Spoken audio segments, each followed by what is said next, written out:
Is it lawful to hate an Israelite even if you have every reason to dislike him?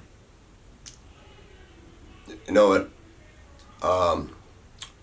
You're told in Torah never to bear a grudge. Now, a grudge is not even on the level of hate. You know, and you're told not to hate your brother in your heart. All right. So now, both of those, grudges and hating your brother in your heart, that's something you can't not even see. And one of the stories dealing with while you're shared, it says the brothers hated Joseph for all the dreams, but Joseph couldn't see it. He couldn't see that. But yet, what was so strange that he's seen the dismal facial expressions of the butler and the baker in a place where everybody supposed to have dismal expressions. And see that this was more unique amongst them than anybody else in the ward, right, including himself. So the thing is that even though his brothers hated him, they never ever said they hated him. It's the writer describing how they felt. So that's what makes it much more difficult, because they never say, we just hate you. Now it is discussed about, killing. They did discuss that, but not 100% everybody, because some people be silent on the issue. That means you agree with the issue. Right. Right. So hating a brother, first of all, that's poor leadership. That's number one. Very poor leadership.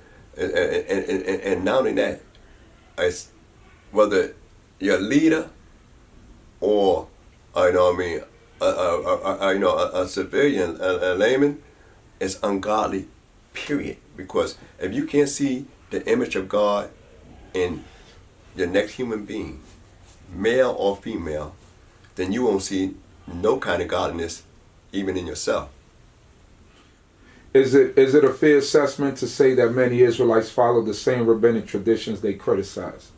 Well, a lot of them does, and they're not really talking about, like a Dom Alam. That started by, I forgot the guy's name. I think Shemuel ben even somebody, But that's a late prayer that's so popular amongst a lot of Israelite communities today. And that's centuries later, around the Middle Ages. A Dom Alam.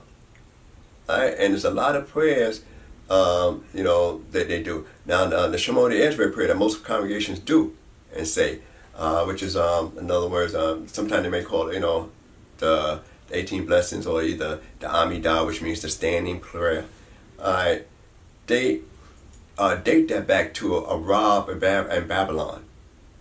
And it said Arab in Babylon. And I forget the year offhand, because, I just, when people ask talk about this Jewish or that's Jewish, and then you say, well, we need to look up where this come from and where that come from. Because a lot of times, now, only things, we consider, antiquity in the prayer books is the Psalms. Right. All right. Prophecy. All right. Certain laws, certain sacrificial things.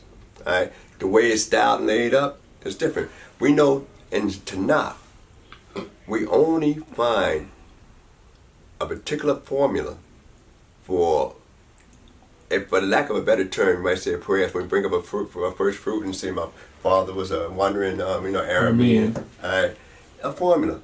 But you find when the priest confessed the sins of the people, confession. But I'm sure somebody, if they watched it, might, if they prove me wrong, I don't mind being wrong. But I never read where it said God ever told you to pray. In the Tanakh. I never read that. Now, do that mean you don't pray? It don't mean you don't pray, but you don't read where it said, God tell you, to pray, that I can recall myself. And also, there's nowhere in the Tanakh where God ever tell you, the Creator ever tell you to forgive anybody. Nowhere. People say we're not supposed to bear a grudge. All right. But did the Creator ever tell you to take a loss? No. All right. But it's not wrong with taking a loss. Right. It's nothing wrong with forgiving a brother. Right. but it is never ordered by the Creator to you. So then, where these concepts come up? Right. Where you get them from? Right. And I know in the New Testament it tell you to forgive. Right. Is you saying you're taking it from there? That's where you get it from? Hmm. Or are you saying common sense? Common sense. So now you're reading off the script instead of saying this is actually the script. So when people, say they just go strictly book, then what happens to the controversy that should be in your days? That means you done left the script. How to make a decision. All right. So,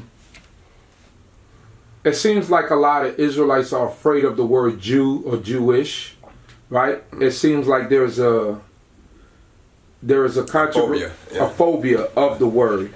Can you explain the etymology of the word and where? Because in the Tanakh you find the word Jew. Exactly. All right. Can you explain to us exactly what's the meaning of it and who was called that and why do we find it in the Tanakh, in the Holy Scriptures? And how do you say it in Hebrew and how do they say it in Hebrew? Okay. One of the things is that Yehudi is what they refer to. All right. And sometimes I say Jewite, you know what I mean? And but it means a Jew. All right. And what's funny, my counterparts in Chicago say Yid, which is more, and when we say Yehudi, that's saying I am a Jew too. It could mean also I am a Jew. All right. And you find it in the Tanakh, a couple of places. I think in Jeremiah and also in Esther. All right. Now, one of the unique things is that Mordecai, who lineage is given, referred to himself as a Yehudi. And why is that? You know what I mean? Because now it became a generalization that he relate to the southern kingdom as being part of that. But yet he was not that. We know for a fact that he's a Benjamite. And he gave his lineage and his father background. But he referred to himself as that because he said, my allegiance is to what the tribe of Yehudah is supposed to stand for in that area and respecting it.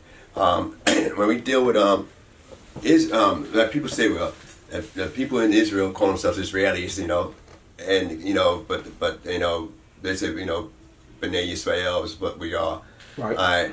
You find the word Israelite in the book of Leviticus, the 24th chapter, I think, and it calls, and it uses the word Yisraeli for a man, Ish Yisraeli, and for a female, Yisraelite, with a thought at the end. And that's in the matter when a son of an Egyptian, an Israelite woman, strolled with a man of Israel.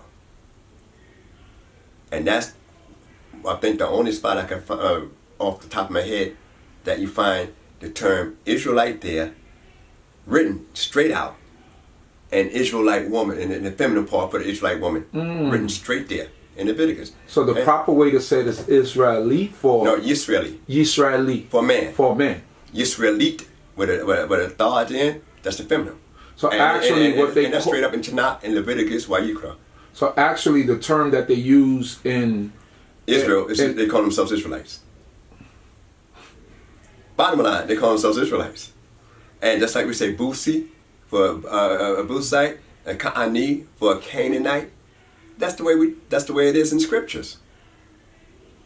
And we say, well, we don't have to like it, you know what I mean? But we can't negate the truth, and then talk about we're gonna be godly.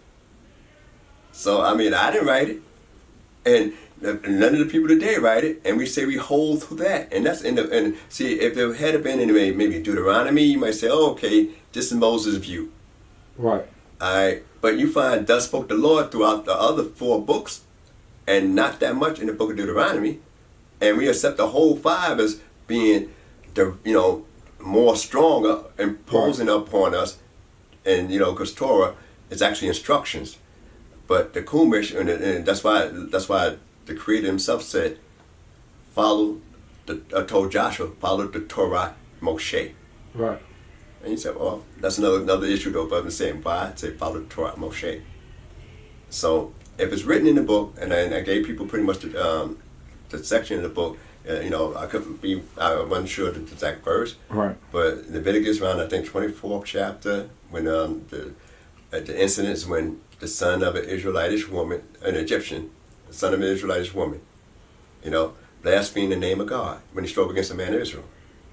He strove against the man of Israel and blasphemed the name of God. Interesting. And the word Jewish, what is your interpretation of that? Well, Jewish, I always play with it in the English vernacular. I play with it in the sense that, ish is a suffix pertaining to the matter, but it's not the matter, but it becomes the whole matter to the problem. Because you're saying that you're not a Jew. So, but that means you pertain to a Jew, like girlish. You're not a girl, but you're acting girlish, or you're mannish. You're not a man, but you're acting like a man. So the thing is that you're already saying you're not actually what that is. So when people say you're Jewish, and then if they say, well, they're dealing with semantics. I said, before we deal with semantics, let's deal with what it means. And then how it's used. And then when you're talking how it's used, was it the original usage or a modern usage? That's when you're talking semantics. A speculative study of a language in its historical change. And did that breakdown come from Ben Azakin? As far as I know, that's far as, that's what you studied, yeah. So somebody else might have been saying it, but you don't know if they were saying it or breaking it down in that manner. Actually, that's the way I used to use it too.